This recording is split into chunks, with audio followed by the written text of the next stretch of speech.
So every year, um, it seems like Compass Games has one of my most anticipated games of the year coming out. And I don't even play or own that many Compass games. Like by far one of my fewest played publishers. I think I own and play more Revolution games than I do Compass, even though Compass you would say is probably like the number two publisher in terms of volume in the wargaming space. But this one I've been eagerly looking forward to. Caught my eye as soon as it was sort of like hinted at on Board Game Geek, and there was coverage on it from conventions.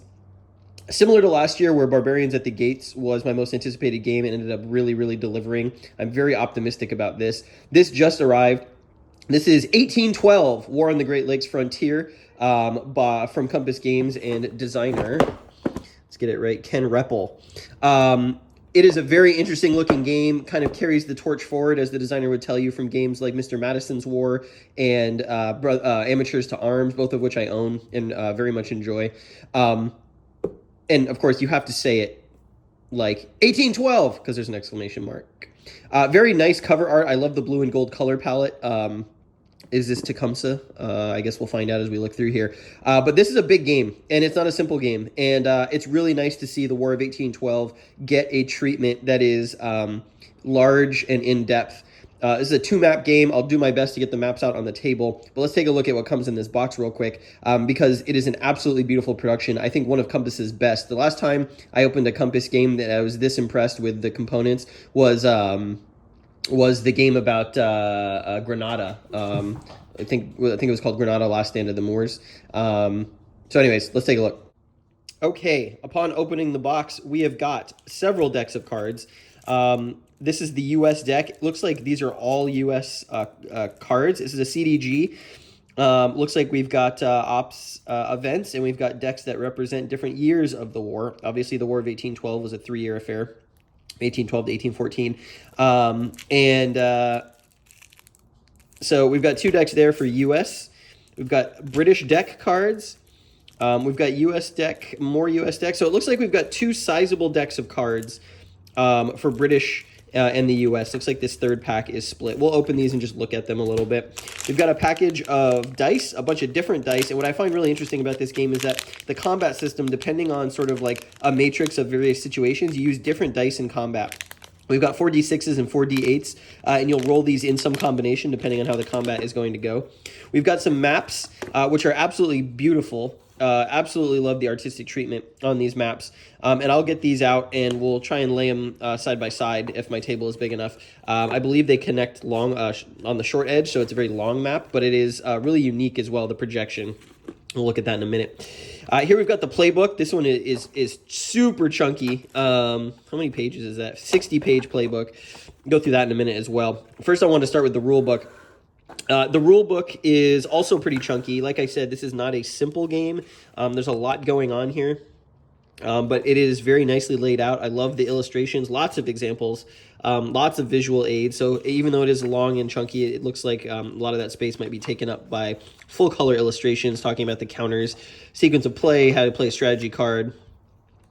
A lot of good stuff to dig into here. There's a different sequence of play for winter, movement, naval movement, bateau movement. Obviously, this part of the United States at this time, a lot of the transport would take place via water routes, and the map actually really reflects that. So I assume that the naval movement stuff is going to be fairly detailed.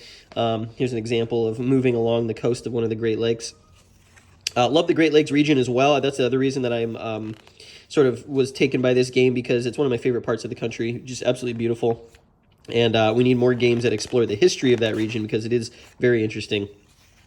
Land combat. There are two different types of combat systems in the game, depending on how you want to play it, that I find very interesting. Here we can see that the combat board is being used. There's a left, center, and right flank along with a reserve. And there's a whole combat system where you put your units out there. There's also a naval combat display. We'll look at those. But basically, it mimics sort of the line when naval engagements would happen, like a long line. So that's really cool. But there's also an alternate combat method to resolve combat, which is kind of interesting. Boarding, depots and supply. There's a lot going on in this game, and I can't wait to learn it. More examples of supply paths. victory point, phase. There's an index. Hopefully that's a really nice thing. Like this image. Index is really useful to helpfully find the rules that you're looking for, and then the credits. So, and then a nice period map on the back showing the Great Lakes region where the War of 1812 primarily took place. Naval component, again, huge in this war. Let's take a look at other components. So here we've got the naval battle displays. So like I was saying, you're going to line up your ships in a row in some fashion. You've got reserves and the damage that they've taken. It looks really interesting and unique. And then we've got a whole bunch of player aids, and we'll take a look at those. So we've got a bunch of setup cards. The 1814 two-map setup, so if you just want to play the final year of the war. Reinforcements for the 1812 and 1813 spring season. We have got a, looks like a player aid. So there's a siege warfare table and protected harbor defense, land and naval movement rules, the action phase, how you move by bateau, cutting out boarding. So it looks like a charts for various naval activities. We've got the 1812 two-map setup. I believe this would be what you would consider the campaign scenario, or if you're just playing 1812 potentially. Here's the 1813 start. We've got a little mini map, looks like for maybe like a smaller scenario, potentially just around Lake Ontario and Lake Erie and the Niagara River. That's interesting. This must be Niagara Falls. Cool. Here is York, Fort York. That would later become Toronto. I actually stayed in an Airbnb right across the street from Fort York. The March to Detroit scenario setup and some reinforcements. So that's single-sided. I wonder if this is the March to Detroit scenario, potentially. We'll see. Here's a terrain effects chart. Very nicely laid out and colored. I really like the graphic design here. That's single-sided. I think there's maybe two of those, maybe only one. The 1812 two-map setup. And this is double-sided reinforcements. A lot of setup charts. That's going to make setting up the game quite nice. So here's the combat posture matrix, and you can see, depending on how the attacker and defender sort of line up against each other, that what kind of dice each side is going to roll, which is really interesting. I'm very curious to see this in action. It reminds me a little bit of Battles of the American Revolution, but like there's more going on here because you're rolling different dice. DRMs, it looks like. And then on the back we have got a fire effect table and a broadside table. And I believe, so if we'll take a look at this, but I believe that the fire effect table might be the alternate way to resolve combat. Because there's two ways to do it, which is kind of interesting.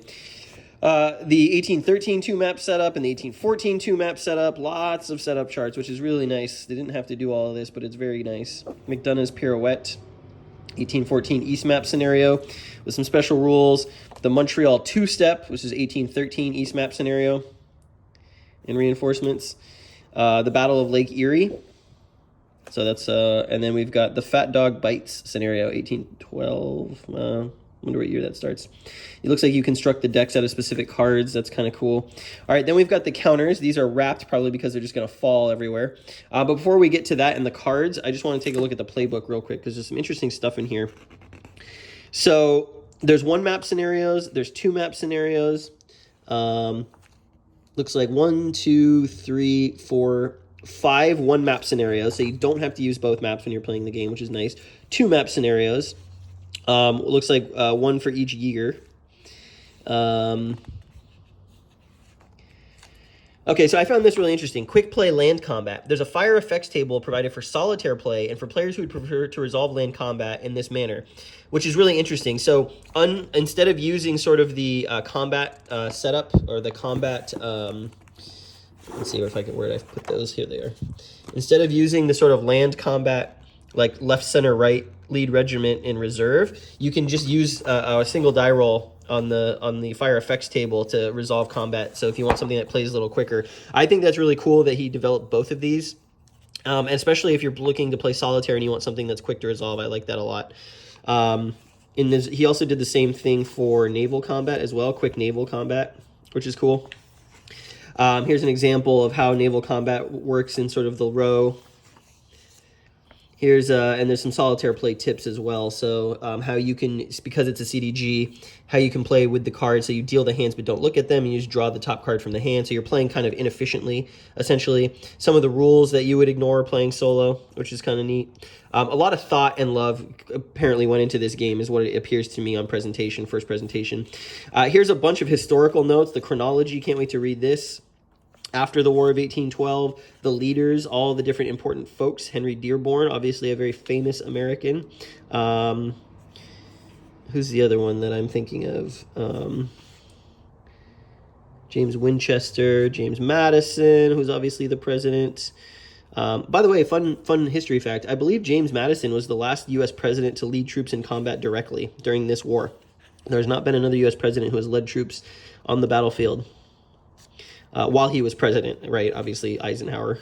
William Henry Harrison, Winfield Scott, a young Winfield Scott, who you may know from the United States Civil War, obviously in his later years at that point. He was also involved in the Pig War of 1859, which is I don't want to call it a conflict, but certainly an event that happened up here in the Pacific Northwest and right before the U.S. Civil War. I didn't realize his life spanned... he wasn't a veteran. His father was a veteran. I didn't realize his life spanned so much of like critical U.S. history. It's really interesting. There's a card inventory. There's just a lot of material here, and it's just like so much care has gone into this. Like this is the kind of thing where, as a designer, you look at and you're like, this is the kind of design I want to do in terms of a produced package. History behind the scenarios. These look like letters. I don't know if they're real or if they're made for the game, but this is cool. From specific folks to specific folks who took part in the conflict. That's a nice little touch. And then there's an example of play for the Battle of Lake Erie scenario, mostly talking about naval stuff. It's going to be a fun one to dig into. Playing some of the small scenarios, coming to grips with the system. Doesn't look too bad, but obviously there's a lot to consider, and some of the detail in modeling this conflict is definitely surfacing here. All right, let's take a look. Oh, here's a note from the designer, some primary sources. So if you want some reading about the War of 1812, he talks here about how, how 1812 was a descendant of We the People and Paths of Glory and Wilderness War and Twilight Struggle in terms of being a CDG, but he also talks about the idea of being inspired by Amateurs to Arms, which is a great game, and Mr. Madison's War, which are CDGs about the War of 1812. And I do think it's interesting. He talks about reintroduce this theater of the Napoleonic Wars to the gaming public. I think people tend to forget that the War of 1812 was part of the Napoleonic War period. This is a naval vessel almanac, so it talks about all the ships that were in service and where they served and how long they served during this period, which is really cool. By month. A lot of research here. A lot of research went into this. And here's a counter manifest. Okay, let's take a look at cards, counters, and maps, because those are important. Okay, a lot of cards in the game and some really interesting things happening here. I'm very excited to play this. So first of all, we've got the event decks for the Americans and for the British. 1812, 1813, 1814. There are a lot of events in this game. I mean, just the 1814 decks for both sides is the size of like a full CDG deck that you find for a whole game. I love the artistic treatment here on the back. Look at that, the British deck. Love the red and gold. And then the use of gold in general in this game is really nice. Here's the U.S. deck back.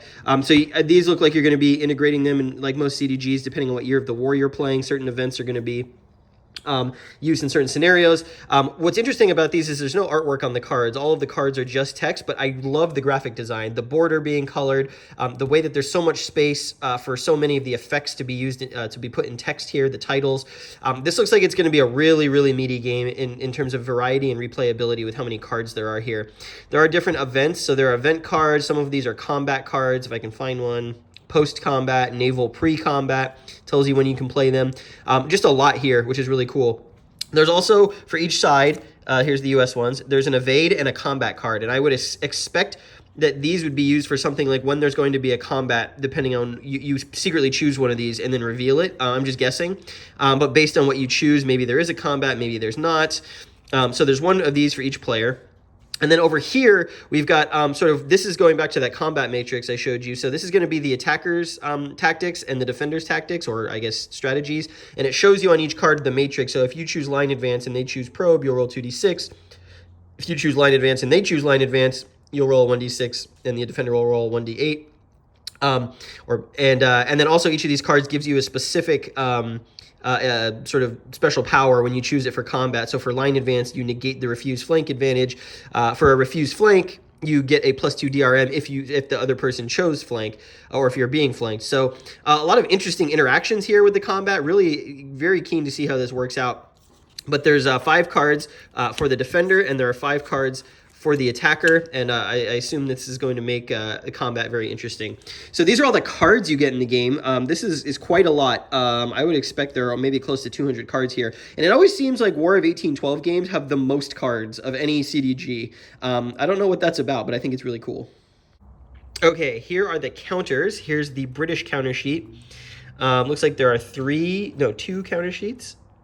Yeah, well, they're counting each half counter sheet as a counter sheet. So here we've got the British. We have got what looks to be units, strength points perhaps. These are Native Americans, the Miami, the Wyandot, the Shawnee. Here are leaders with different values on them. I really like the design of the portraits and so forth here. Then we've got ships. Obviously, there are way more ships than there are units. This wasn't a huge infantry conflict, but certainly navally was very intense. Some of the cutting here is slightly off center. It looks like some of the J's, the bottom of the J's are going to be cut off. That's not a big deal. None of them look particularly bad. And then here we've got some more huge ships, maybe ships of the line or frigates of some kind. Siege artillery, and then markers here. We've got vessels under construction. That's going to be an important part of the game, getting your Navy production going. Some looks like track markers, a wind gauge markers, the season, some blockhouse forts. And then on the back, you can see some of those markers have a U.S. side, and we've got some reduced strength units and ships. Looks like the dots on the ships may be steps. So those are the British. Then we've got the Americans here. A lot more infantry units here for the Americans than the British. A lot less ships, notably.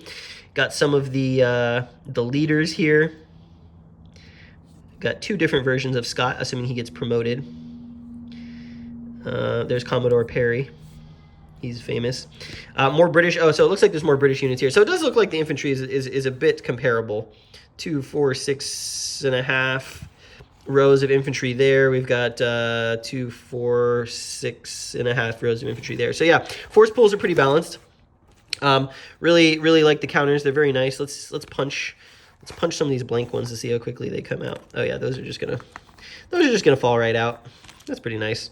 Okay, cool. Well, counters look great. 2 counter sheets. Now the maps, the pièce de résistance of this package. So here we go, the map in all of its glory, or the maps in all of its glory. In the west, so we've got a sequence of play. We've got combat display. You put the combat display cards on the map. That's a pretty nice touch for both sides. Lake Huron, Lake Erie, Lake St. Clair up here. Nice illustrations around the edge of the map. Just a gorgeous map. We've got these, well, I'll talk about it in a second, but here we go through Niagara River, Niagara Falls. We've got Lake Ontario, and this goes all the way to the St. Lawrence. And then down here, we've got Lake Champlain in Vermont. So covering a huge swath of territory. I can't even fit the whole thing on my table. But you are going to be playing this short end to short end, so it's going to need a long table.